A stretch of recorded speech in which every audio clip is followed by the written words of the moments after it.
नमो अरिहंताणं नमो सिद्धाणं नमो ऐरियाणं नमो वज्रायाणं नमो लोये सवा साहुणं।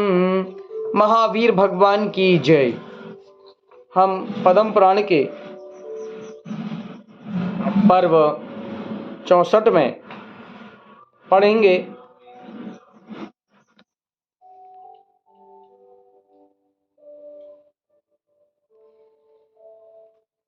द्रोणमुख राजा की पुत्री विशल्या का चरित्र।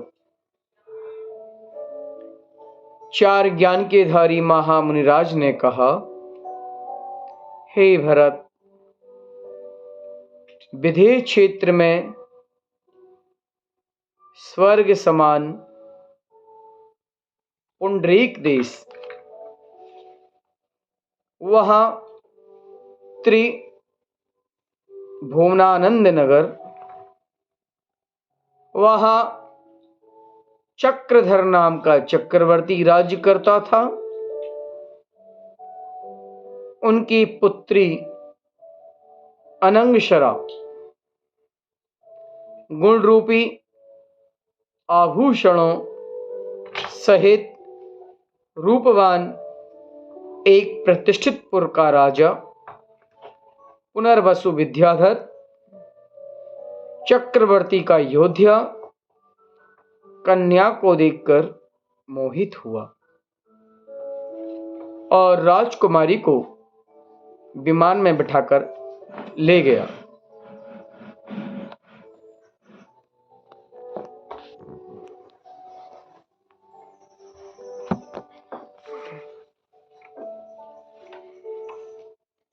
चक्रवर्ती ने क्रोधित होकर सेना को भेजा, सो पुनर्वसु विद्याधर से युद्ध करने लगा और उसका विमान चूर डाला।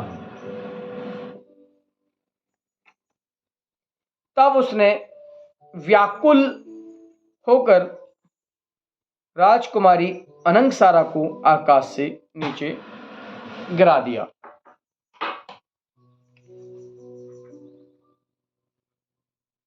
शरद के चंद्रमा की ज्योति समान पुनर्वसु की पर्ण लघु विद्या से महाभयानक जंगल में आकर गिरी। वह जंगल दुष्ट जीवों से भरा, महाभयानक। उस जंगल का नाम स्वापत रौरव। वहां विद्याधरों का भी गमन नहीं। वृक्षों के समूह से महाअंधकार,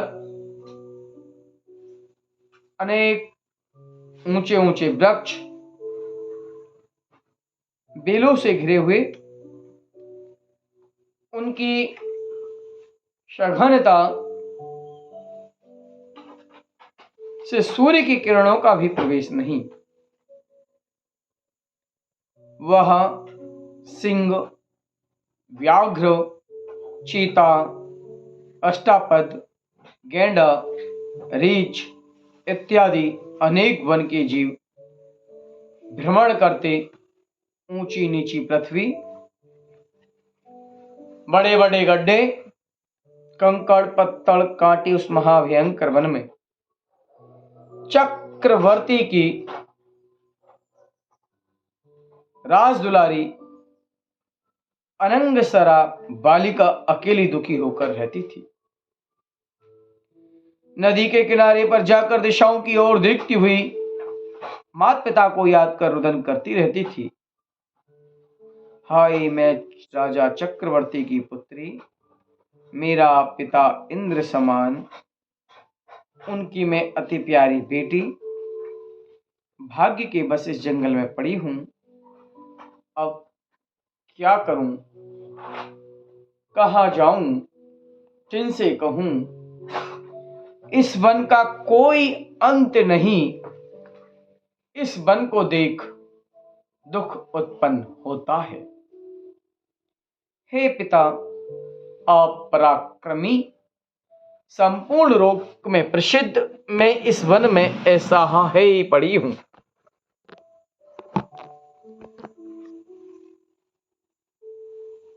मेरी दया करो। हाय माता, ऐसे महादुखों के लिए आपने मुझे गर्भ में क्यों रखा? अब क्यों नहीं मेरी दया करती हो? हे मेरे परिवार के उत्तम बंधु, एक क्षण मात्र मुझे नहीं छोड़ते, अब क्यों मुझे तजदी? हे प्रभु, मैं होती ही नहीं और होते ही मर क्यों नहीं गई? यह दुख की वेदना कहां से आई? चाहूं तो भी मृत्यु नहीं आती, क्या करूं, कहां जाऊं, मैं पापिन कैसे रहूं? यह स्वप्न में है या साक्षात है? इस प्रकार बहुत काल तक विलाप कर दुखी हुई। उस वन में अनंगसरा ने एक ऐसा शोक किया जिससे वन के पशु पक्षी भी दुखी हुए। यह भूख प्यास को जंगल के फल आदि भक्ष पदार्थों को खाकर अपनी वेदना शांत करती थी। कर्म के योग से उस वन में अनेक शीतकाल, ग्रीष्मकाल और वर्षा काल के भयंकर दुखों को सहन किया। गर्मी जल के समूह सूख गए, दावानल अग्नि से अनेक वृक्ष जल गए, गरम गरम लू से अनेक जीव जंतु मर गए, घनघोर बादलों से महाअंधकार हो रहा है, मूसलाधार बरसात पड़ रही है, अनेक पहाड़ों में दरारें पड़ गई, मच्छर, सर्प, बिच्छू आदि विषैले जंतु उत्पन्न होकर काट रहे हैं। वर्षा से जमीन धुलकर साफ हुई। ऐसी भयंकर ऋतु में बैठी बैठी माता पिता को याद कर अनेक वचन कहकर रोती है। मैंने चक्रवर्ती के घर में जन्म लिया, पूर्व पाप कर्म के उदय से ऐसे वन में दुखों को प्राप्त हुई। इस प्रकार आंसुओं की धाराओं से चातुर्मास करती रही और वृक्षों से टूटे फलों को खाकर बेला, तेला आदि अनेक उपवास कर अपने शरीर को क्रश किया। फिर दिन में एक बार ही फल और जल से पारणा करती थी। यह चक्रवर्ती की राजपुत्री कहां सेज पे सोने वाली, फल पुष्पों की सेज पर सोने वाली, स्वयं के बाल भी उसको चुभा करते थे। वह आज कंकरेली भूमि पर खेद रहित शयन करती है। जब वह जागती थी तो सुंदर सुंदर गीतों से ध्वनियां सुनती थी। अब वह जंगल में शाल, शेर आदि के भयंकर शब्द सुनकर रात्रि व्यतीत कर रही है। इस प्रकार 3000 वर्ष तक तप किया। पुनः वैराग्य को प्राप्त कर प्रासुक फल एवं जल सूर्य के प्रकाश में एक स्थान पर बैठ ग्रहण करती थी। शरीर के शिथिल होने पर चारों प्रकार के आहार पानी का त्याग कर शल्लेखना व्रत धारण किया। 100 हाथ भूमि को छोड़कर उसने बाहर नहीं जाऊंगी, ऐसा नियम लिया। आयु के 6 दिन शेष बचे थे। तब एक अरहदास नाम का विद्याधर सुमेरु पर्वत की वंदना कर आ रहा था। सो मार्ग में जंगल के अंदर चक्रवर्ती की पुत्री को देख पिता के पास ले जाना चाहा। तब अनंगसरा ने सल्लेखना के कारण मना कर दिया। तब अरहदास विद्याधर शीघ्र चक्रवर्ती को लेकर राजकन्या के पास आए। जिस समय चक्रवर्ती आए उस समय एक भयंकर अजगर राजकुमारी को भक्षण कर रहा था। तब अनंगसरा ने चक्रवर्ती पिता को देख अजगर को अभयदान दिलाया और स्वयं समाधि मरण कर शरीर छोड़ तीसरे स्वर्ग में जन्म लिया।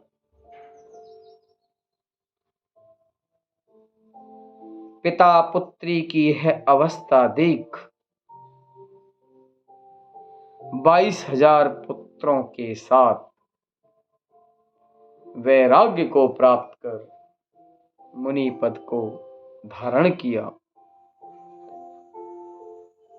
अनंगसरा ने अजगर को क्षमा कराकर मारने नहीं दिया और अजगर को अभयदान दिया।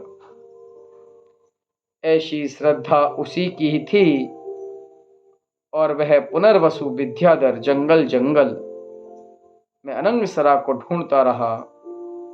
अनंगसरा रूपवान राजदुलारी कहीं भी नहीं मिली।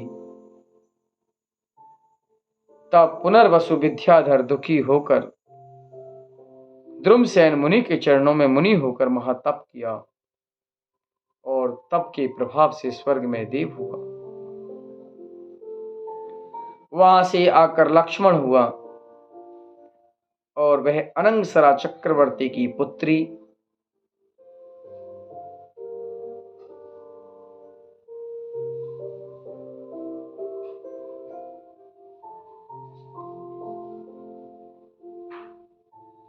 स्वर्ग से चयकर द्रोण मेघ राजा के विशल्य नाम की राजकुमारी हुई। और पुनर्वसु ने अनंगसरा के लिए निदान किया था। सो अब लक्ष्मण विशल्या से विवाह करेगा।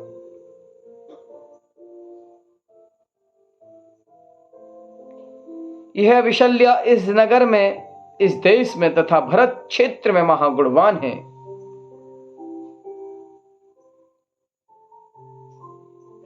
इसके समान 3 लोक में और कोई सुगंध शरीर सहित अनेक गुणों की खान रूपवान और कोई नहीं।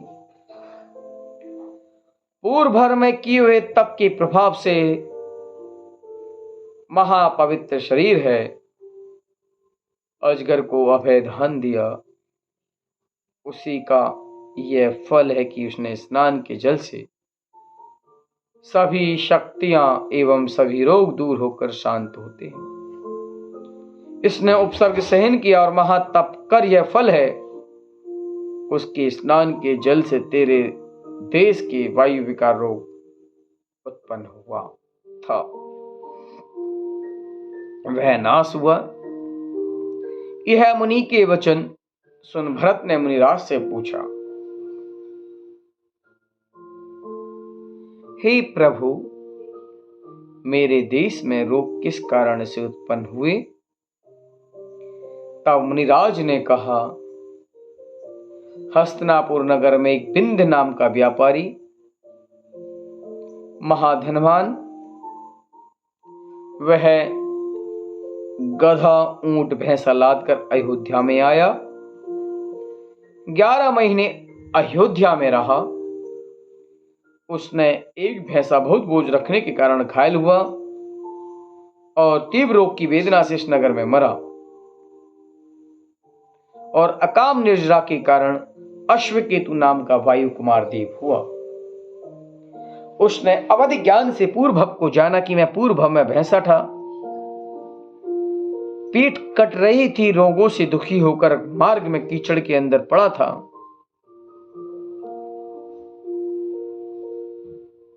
सभी लोग मेरे सिर पर पैर रखकर इधर उधर आते जाते। लोग महानिर्दयी अब मैं देव हुआ हूं, सो मैं इसका निग्रह नहीं करूं तो मेरी देव पर्याय का क्या। ऐसा विचार कर अयोध्या नगरी में अनेक रोगों को फैलाया। यह सभी रोग विशल्या के गंधोदक के प्रभाव से नष्ट हुए। ये कथा मुनिराज ने भरत महाराज से कही और राजा भरत ने मेरे से कही और मैंने आपसे कही। स्वाभिशल्या का स्नान जल शीघ्र ही मंगाओ। लक्ष्मण की शक्ति मूर्छा दूर करने का यही एक उपाय है, अन्य प्रश्न कोई नहीं। इस प्रकार चंद्र प्रीतम विद्याधर ने राम से कहा। तब यह सुनकर प्रसन्न हुए। गौतम स्वामी राजा श्रेणिक से कहते हैं,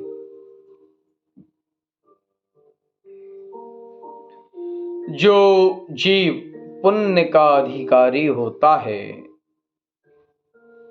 पुण्य के उदय से अनेक उपाय अचानक प्राप्त होते हैं। इसलिए प्रत्येक प्राणी को अभयदान देकर तपस्या पूर्वक पुण्य प्राप्त करना चाहिए। उसी पुण्य से सुंदर निरोग शरीर,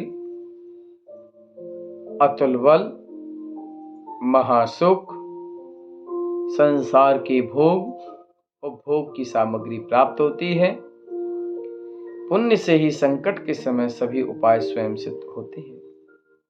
इस प्रकार पर्व 65 संपूर्ण हुआ। नमो हरिहंताणम, नमो सिद्धाणम, नमो आयरियाणम, नमो ए सवा साहुण।